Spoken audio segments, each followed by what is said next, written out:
Hello, hello, hello, everyone. We are now live. We had some technical difficulties, so we're coming in a little scattered, but that's all right. My name is Carla. I am the owner of CLM Custom Designs on Etsy as well as YouTube. My voice is crazy today, so forgive me. In any event, let's get the housekeeping out of the way. Please subscribe to my channel if you're not already subscribed so you don't miss any content that I drop weekly, as well as my bi-weekly interviews that I do. Like, comment, subscribe, and share it. So now we can get into the business at hand, which is talking to Lexey today. So Lexey, you want to introduce yourself and tell me a little bit about your business? Hi, I'm Lexey. I'm the owner and designer of Little Lolita Lexey. I make animal-inspired wearable art and accessories. I'm basically a creepy pet lady, to sum it up at once. So if you love pets, I pretty much make everything that you could possibly think of: goats, cats, dogs, all different types of stuff. Nice, nice. So how long have you been doing this? About 8 years time.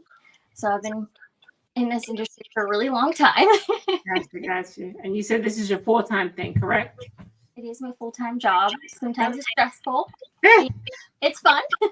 Got it. So tell us how you got into business for yourself, and then tell us how it came about that animals got to be your specialty. I have a lot of illnesses, so I was always in and out of the hospital, and my doctor told me at a very young age, you will never work a 9 to 5. So I've always made jewelry, and I started selling it actually in the hospital, and everybody loved it so much. I was like, okay. So I graduated high school and didn't look back. I started my business right at 18, and it's been a crazy journey, but here we are. Okay. So you did not look at your situation as a setback. You just thought, okay, so what can I do? If I can't do a 9 to 5, what can I do, right? So you went right into this. And so how did the whole animal thing? You said you started with earrings. Was it always animals? Earrings and things? Or? I started with vintage jewelry, actually, like taking things apart and remaking it. And I loved it, but it wasn't really a market at the time for it. Okay. So one of my friends is a graphic designer, and she reached out to me. She's like, hey, I'm doing a cat theme show. I'm like, this is interesting. She's like, can you turn your products into cats overnight? I'm like, okay. So I just started creating cat things just for that show, what I thought at the time. And I sold out. My very first show was a 2-day show. And I was like, I don't have any product for the next day. Stayed up all night making more stuff. I was thinking in my head, like, are people really going to buy it the next day? And I sold out again. I was like, okay. So I started doing cat theme shows all around the US, from here to Alaska. And I was selling out every single show. This is a huge market, and there wasn't a lot of people at the time making cat stuff. It was a very strange time. It made me money, and it was fun. And then I started doing dog shows, and then now just pet shows in general. So I do cats, dogs, goats, and I have cows, all different types of stuff. Okay. Well, I love that you said you started off with vintage, right? And you thought that was going to be your lane, but then all of a sudden you were like, it's not really a market for vintage. So you were willing to kind of pivot and shift. And of course, your friend saying, okay, a cat show, and you thought, okay, I can do that, right? So are these literally like where people go and show cats? Is that what you mean? Like a cat show? Oh, okay. So they're animals, and they buy anything with cats on it. You could probably sell a toothbrush with cats on it to these ladies. You know what, though? People love their animals. People love their animals, and animals are big business in whatever venue that they are in. So are you making things like handmade, or are you still taking things apart? Like, what do you, is it acrylic? Is it resin? So everything's made out of resin. So it starts with a mold. I actually have some here. And then I pour my resin, I let that sit, and then I hand paint each piece individually. It takes a while, but every piece is unique and one of a kind. Even if I make multiple of the same kind, it's slightly different because it's all hand painted.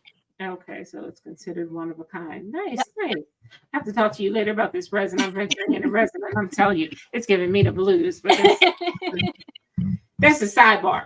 So, how did you get your business started? You had the vision. Okay, I like doing jewelry, but business is more than just what you make. It's getting started financially. It's the whole taxes piece. It's the whole LLC piece. So at 19, like, where do you get all this information and learn how to really legitimize this. Because at first it might have just been a hobby, but I'm sure after you sold out the first 2 days at the cat show, you probably were like, I need to turn this into a business. I am very fortunate. My story is definitely way different than somebody else's. I had friends that guided me throughout my journey to make sure that I was doing my taxes correctly, to make sure that I filed everything correctly, like patents and all that fun stuff. Okay. So for the first year, I did sole proprietorship. So it was just a hobby. And then I was like, I'm making a lot more money than I'm supposed to on sole proprietorship. So I started just Googling and researching, and I love that side of the business. I know a lot of people don't. It's not fun, but I learned a lot from Google and just asking friends how they did certain things, because it is stressful, especially during tax time as a small business. You're like, where do I go from here? As it is tax time, just getting close, right? Right. Yes, we know. Yes, I try to organize everything. QuickBooks is like my right hand woman, you know. I put everything in there and just figure out as you go. There's definitely things that I could still work on now, especially with organizing, because there's a lot that went into running a business. Sadly, it's not all just selling, which I prefer, but we got to do the background work. Yes, yes, we do. Yeah, so I definitely had friends and family that kind of guided me through that journey. Yeah, and so I talk about that all the time when I talk to people. Like, you got to have a good team, whatever your team looks like, right? It's got to be a good team, somebody that you trust, you know, and that you'll listen to, that'll tell you what you need to hear, not what you want to hear. So I always say, you know, you can't be in business by yourself, even if you are a sole proprietor or whatever. Trust me, there's always somebody behind the scenes helping you pull everything off.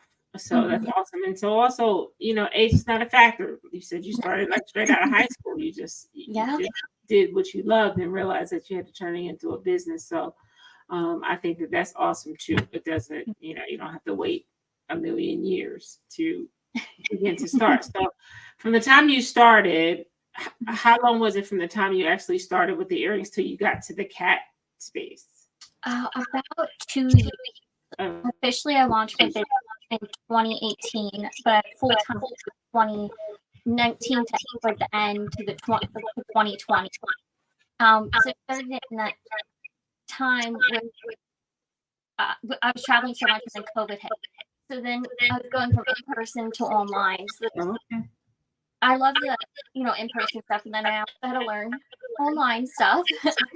So it was a hard transition to start it from hobby to business, because you gotta learn social media and you gotta market yourself, and start a website and all that fun stuff. So it took about 2 years to fully transition into a full-time job.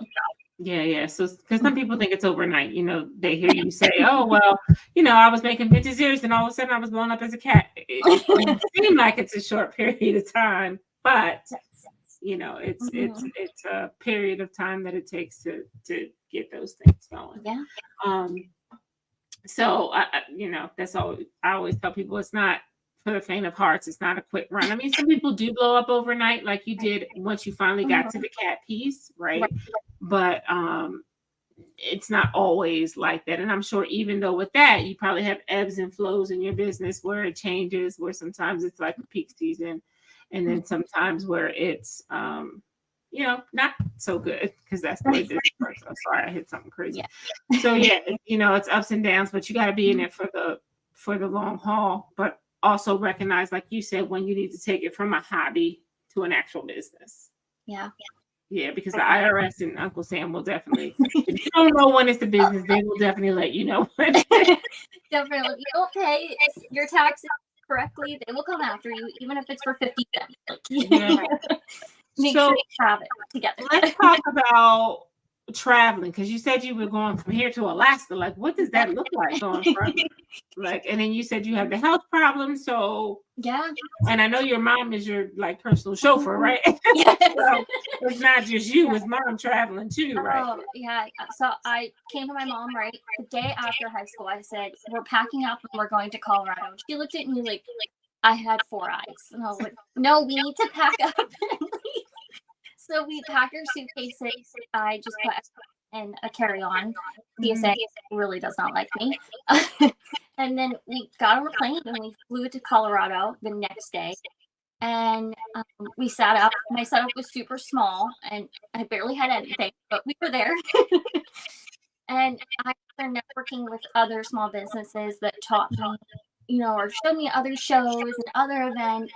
And you just start really networking with other small businesses. They have a lot of knowledge you can learn, and vice versa. So the next week, they asked me if I wanted to go to California for an even bigger show. And it was like $3,500 for us to go with airfare and booth. And I was terrified of not making the money back. But we went and I sold so much that I came home and I could pay like all of the bills, everything for at least 3 months. And I was like, oh my God, after airfare, after all of that. So I just started, it's almost like addicting in a way. You start learning more shows and more things. So we went to Alaska to do an event. We went to California, Arizona, Portland, Texas, Seattle. We went all these like specialized animal shows. Yeah. Mm-hmm. Who even knew it was a market for? I mean, other than the rodeo, who knew? I mean, like you see the dog showings on TV, but I really didn't know that it was like a thing like that. Yeah. But that's kind of awesome that you just kind of fell into that and kind of went with the groove of that. But I tell you something too, you definitely are gutsy. You bet on yourself. The average new person looking at that type of a finance is like, whoa, like you said, that's pretty scary. Yeah, it was definitely scary. But it was definitely yourself. And I mean, but what that shows is you knew your value. You said, listen, I know my product is good.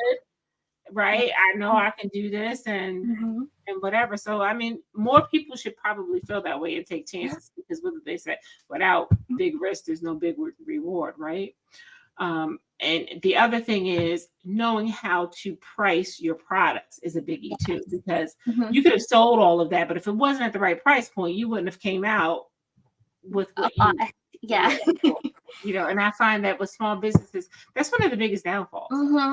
Pricing yourself, you think, oh, that's too high, people won't buy that, or someone else is selling it at another rate, or you know what I mean? We go through all of that. So how did you get to the point where you were just like, this is my price, kind of take it? I still have problems with that. My other maker friends always yell at me like, your product's good, so price it accordingly. So sometimes I have to break things down and like, okay, I am doing this as a full-time job, so I need to pay myself at least minimum wage and look at the costs. So I write everything down on a spreadsheet. I know how much my resin costs, how much the paint costs, whatever. And then I break it down. I'm like, okay, let's say something cost me $10 to make. Well, we need to charge this or charge people 35 plus. So we at least make something off of it.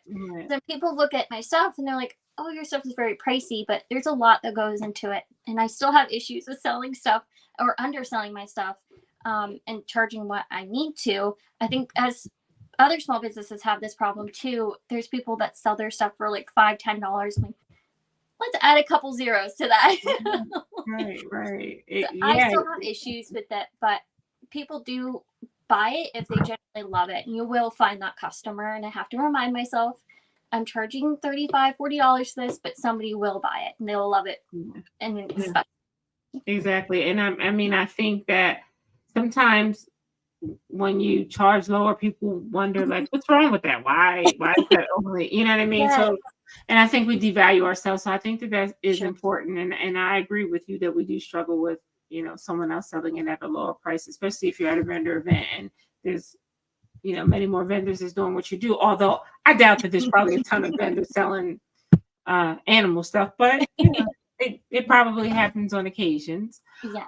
But now you have a name out there. If you've been traveling all over the world, I'm sure they know exactly who you are and can even go to your website. So you started prior to COVID, right? And it sounds like most of your sales come through vending events, right? Yeah. But you did mention that you have a website. I do, yeah. So that's the option too, right?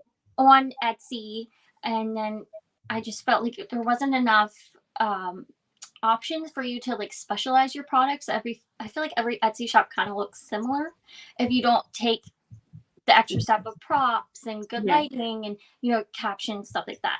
So I started my website the end of 2019, and we designed it completely ourselves, and that took months to put together. But then we have slideshows and pop-ups, and you can get discount codes if you spend a certain amount. Now, are you going through Shopify, or are you completely doing your own? I go through Squarespace. Yeah. Which So is probably, is that similar to Shopify? It is. It's very similar. Okay. Yeah. So there's more options if you decide to go your own website route. But I'm grateful that I did have Etsy to promote me and get the following, the traffic to my now website. And thankfully I had that because everyone started switching to not in-person sales anymore because everything was shut down to online. So I was sending out emails like discount codes and stuff like that to get more traffic on our website. You still have Etsy? I don't anymore. Okay. That's the benefit of Etsy, right? They send traffic to you. When you have your own website, you most definitely have to do your own promotion. They call you. I have Etsy and I have Shopify. I just recently actually shut down my Shopify because I have not gotten one sale. Now, that being said, I don't exactly promote it. Probably like I should promote it. But I was like, I'm spending all this money, and I mean, not all this money, but eventually over time, it's all right. With not any sales. So I don't know. I'll have to reconsider what I'm doing with that, I guess. Because I do like the options, like you said. Etsy doesn't give you all the side options, the discount. And I definitely like that aspect of it, but you do have to drive traffic. But, you know, you got Alaskans looking at your stuff. So you're probably all good, right? So, okay. So we moved to COVID. Yes. And no shows now. Everything is shut down. Are you doing virtual shows? I did virtual Festival of Trees. I think that's what it's called. But there wasn't a lot of traffic because I don't think people realized that it was going on. So I really just peddled on my own website. Okay. Email lists are so important. If you can get one thing out of this, email lists are the most important. Right. So I'm so bad with that too. Everybody's email, and I sent out a mass email, and I was like, hey, like, you know, if you're feeling a little blue from everything that's going on, I have a $10 off if you spend $50. And people took advantage of that and was just buying because they were like, oh, like, even if I can't wear this outside, I can wear it inside and feel slightly better. Gotcha. Or on Zoom calls, stuff like that. So I definitely sold a lot more earrings or necklaces during that time instead of bracelets and other things. I think you could see it better over Zoom calls. Yeah. And that's so good. I know emails. I know emails. Yeah. People are bad at that. Yeah, you definitely need to create an email, the landing page, like the whole 9 yards. But of course, you know, that's the part of the business that then we don't really like to do. So that's always the most difficult. Finding time to sit down and set that up. And like you said, it took you 2 years to do your website the way you wanted it to be. Yeah, that's a long time. But I get it because you first have to learn the platform in which you're doing it, and then all the nuance. And it's not necessarily user friendly. Sorry, yes, I've said it. It's not. No, it took me a long time. It took me a long time, and then I also hired somebody else, and so to shut it down kind of broke my heart. But I was like, I got to figure it out. But that's a sidebar. Okay, so COVID, you're still going. You're just pumping your website now at this point in time, and then all of a sudden the world opens back up. Yes. Finally. Are we traveling again? Not at the moment. I have a lot of illnesses that came up. I caught COVID and it just kind of brought them up, you know, back in 2021 now. So I'm trying to decide if I want to travel again next year, but I've been doing well at in-person markets where I could drive too. So I still go to out-of-state events, but just driving instead. Yeah. When they first opened up, it was very interesting. There wasn't everything just magically open. We're back to normal. We still had to social distance and wear masks. And I did a lot of outdoor events in 2021 when things slightly got better. There were so many outdoor events, and that was a different market than inside. So I was just doing inside, and now we have a tent and weights and displays that could blow over. That took a year for me to realize, oh yeah, you can't have a glass mirror because it will fall over and break. Yeah. Okay, yeah. So every aspect is just, it's like something new that you have to adapt to and you have to change. I never thought about being outside is a little different than being inside. Now I love it. Now I prefer outside events Okay. And you're still doing vendor events, which how do you find legit vendor events? Like seriously, because I know that that's a problem that many small businesses have, me included. I have, and they're not cheap, right? They cost, and then you get there and your space is small, or they don't have traffic, or it's nothing like you imagine. So how do you find decent vendor events? Thankfully, I hired my mom full time back in 2020. So I was like, you get to do the fun stuff. But we just go online and just really vet the vendor event. Facebook has so many scams. I got scammed, during Christmas 2 years ago, and I called the venue and they're like, yep, this is happening. And then the person pulled back and just took $300. I'm like, oh, this is fun. So just ask friends if they ever done the event. I just did Maryland State Fair, and I literally went to every booth and was like, hi, this is what I do. Like, here's my card, and what events do you do? So just word of mouth, Facebook, make sure you vet those, and just look in your local area. I live in the city, so we have lots of small brewery events, stuff like that around the neighborhood. There's so many out there, but you just have to look correctly and don't get scammed. Yeah, because I tell you, it's more than an ocean when you're trying to go through Facebook, because it's tough. Okay, so you said you're doing something, you're driving, you're still doing things with your now because you're inside, you're doing them all winter long? Yep, we start in January and then we end in December. Okay. Stuff happens. Okay. I never thought about just really sustaining a business just through vendor events, right? Yeah. Have you ever thought about like a kiosk, or that's not your thing? No, not at the moment. I do a lot of wholesaling. That's like a whole nother part that you can also look at to grow your business.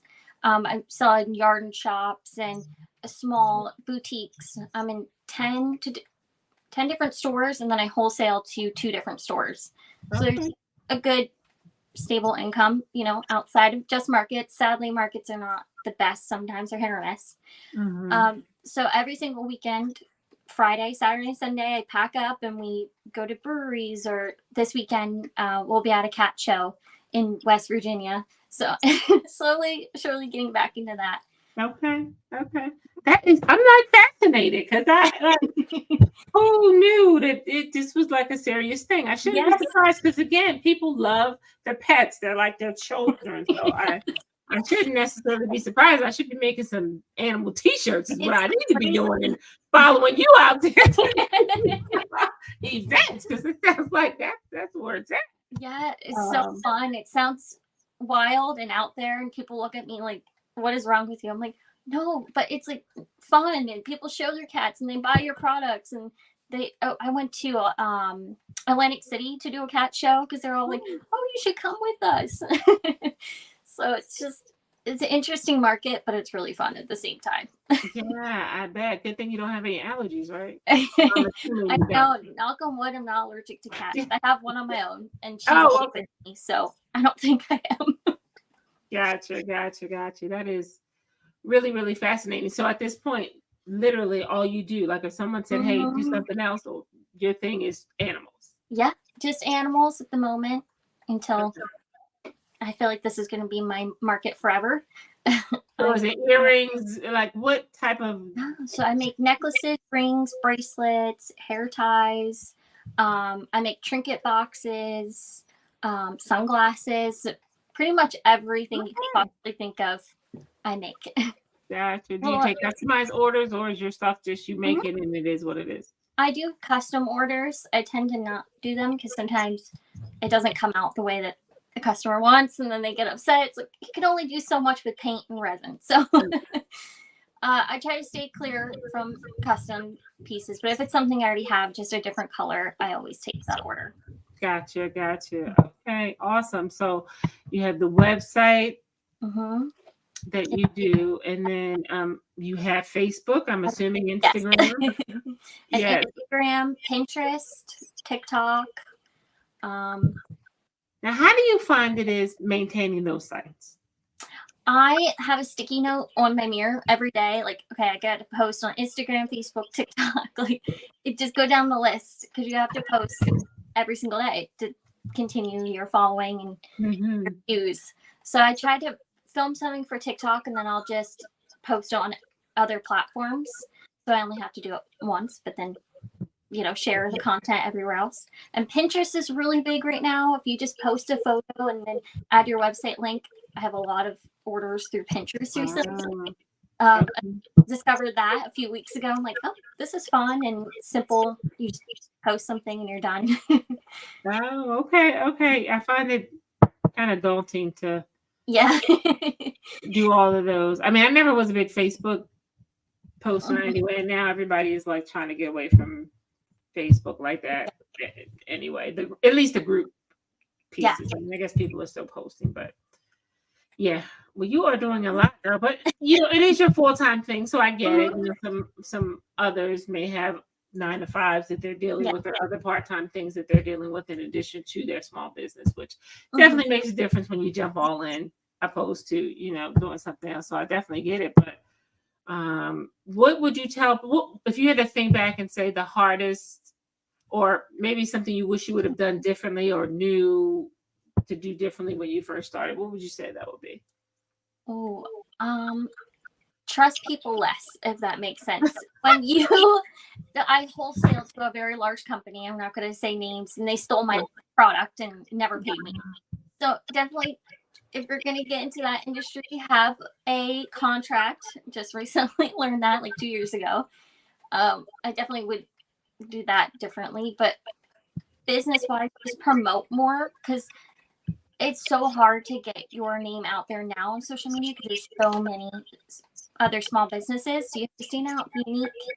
But I would just post more because I felt like I was only posting like once a month back then, and that wasn't enough to like boost me and get me where I am now. It took 8 years to get my Instagram where it is now. And I'm like trying to post more and more and more, but you have to do things like reels to get more views and more likes. Yeah, for sure. So promote. What they say, everything is content. So whatever you're doing it is content. So where do you see your business at in 8 years from now? Eventually, I just want to design products and have a company make it for me, and I could just do the fun things like selling it. I do love making, and it's kind of a happy place, especially when I'm in the hospital or whatever. I just had my infusion yesterday, and I was painting stuff while I was there, just to kind of block out my environment in a way. So I think I would still have that handmade aspect, but not as the scale that I have now, and just design and sell. Hopefully one day I'm in Target or Kohl's, you never know. You never know. Do you do all your designing at home, or do you have a workspace somewhere? Or I do in my basement. That's where we are now. We're in the corner of where I make all my product. Gotcha. And I sketch it out on my iPad. I'm like, okay, I like it this way, and then I make my mold, and then we go from there. So you hand make your molds opposed to buying them? Yes, I have friends that make them, send them to me, but 80% of them I do hand make myself. Okay, nice. So that's another aspect, because people are always buying molds. So not that you want them to have your specialty, but like, this is mine. You can't find this anywhere else. yeah. But just the art of making nice molds, because there's degrees of molds as well, like quality wise. So yeah, I've had bad ones in the past for sure. So if you're making them yourself, you don't have to worry about that. That's cool. So pretty much your business is really unique to itself. You have really found your niche, albeit by accident. You've really found it, and you just have drilled down into it. And sometimes you may have thought like, so sometimes you just got to jump out there and see, because there is a market for everything.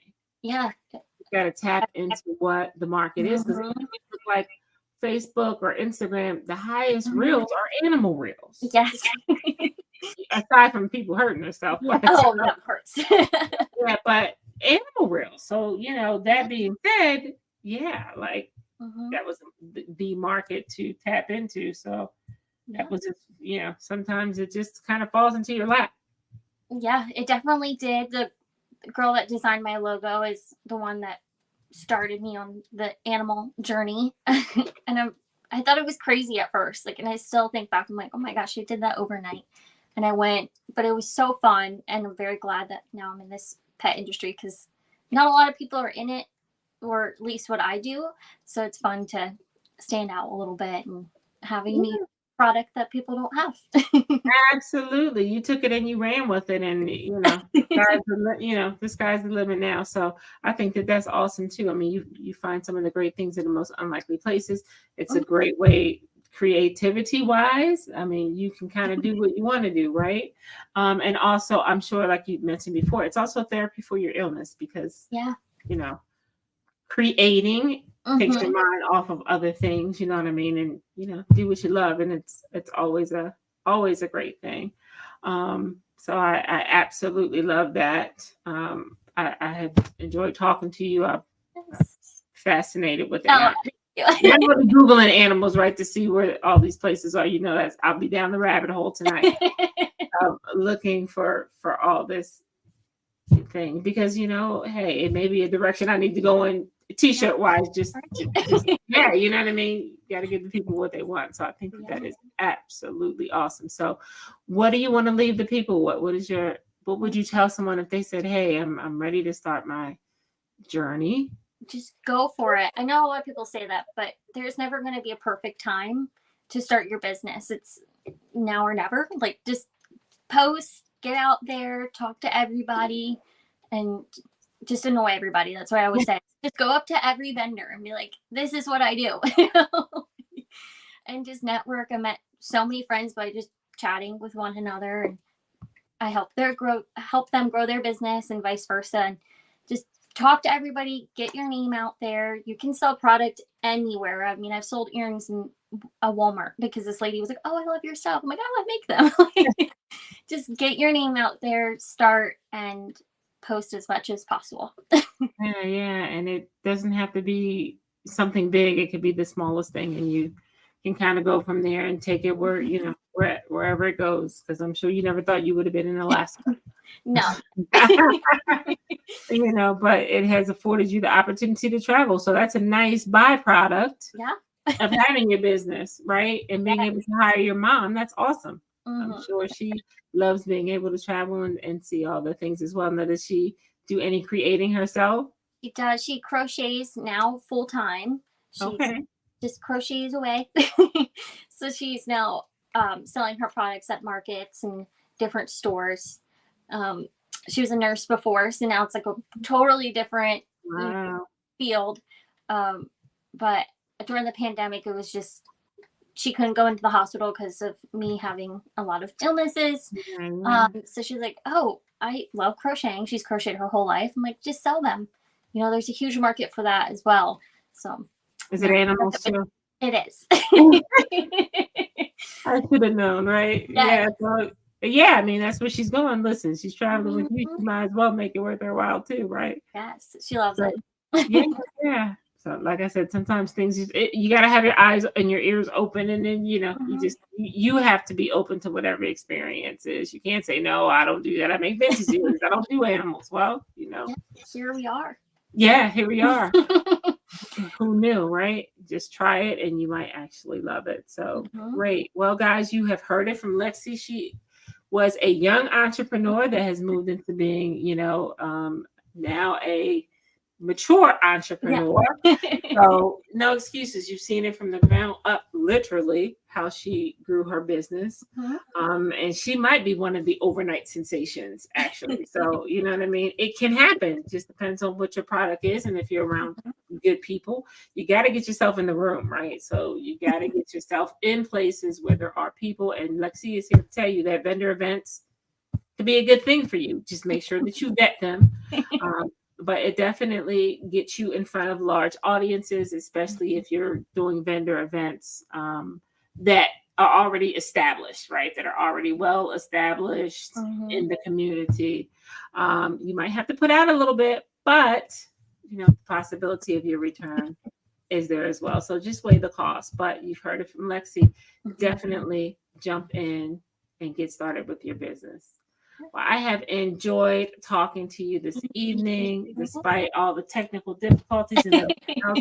Thank your mom, because I know you had a vendor event this evening, right? That you were at. Yes, out in the lovely rain. Yeah, right. So thank her for getting you back home in time to make the interview happen. I thoroughly appreciate her doing that.